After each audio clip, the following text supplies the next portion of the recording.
All right, guys, today in this video, I'd like to talk about cash, finance, and leasing. Many customers have asked me for this video. Many customers have asked me questions about this as well. So I'd like to get into this. You need to ask yourself a few questions like, which one of these works best for me, basically? Which option is better for you? Or what's the true cost of actually owning a vehicle? The longer you own a car, the more you will pay for the vehicle. The majority of people who buy a car and think that leasing a car is a bad idea. However, actually, it's the smartest way for most people to buy. Think about this. If you're trying to figure out your car budget, if you own a car for more than 3 years, you will need to start replacing the tires, changing the brakes, replacing the air filters, and possibly much more.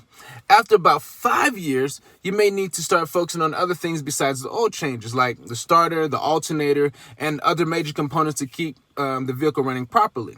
Moving forward, how you pay for the car is the big part of the cost to own the vehicle, and there are 3 different options that you definitely need to consider. Each option has their pros and cons, so it depends on what works best for you and your budget. So let me break these 3 options down for you now. First, we have, drum roll, thank you. When paying cash, you will own the car and be able to do anything you want with the car as soon as the check clears with the dealership. Most people don't have large amounts of money laying around to buy a car, so this is not necessarily the highest used method. One negative to paying cash is that you lose out on many special incentives from the manufacturer or lender to discount and move forward with the vehicle, and also the vehicle depreciates immediately. So essentially, you start to lose money as soon as you drive the new or pre-owned vehicle off the lot. Next up is financing.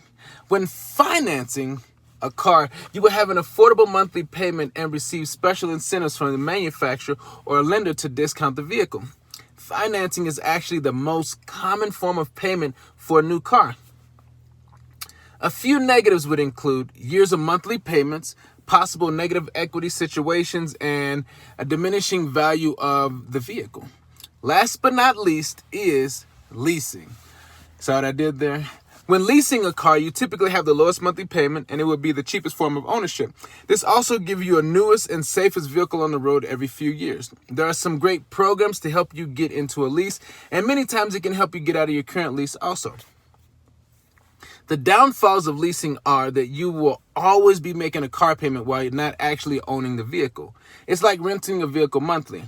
Also, with mileage caps, this only works for some people, so it may or may not be for you. You never know. However, I would definitely suggest leasing overall if you can drive 15,000 miles or less a year, and if you qualify for a lease. Getting a new car every 2 to 3 years with low ownership costs is a good option. The next plateau would be at the 5-year point. You will have some equity in your vehicle and actually own it.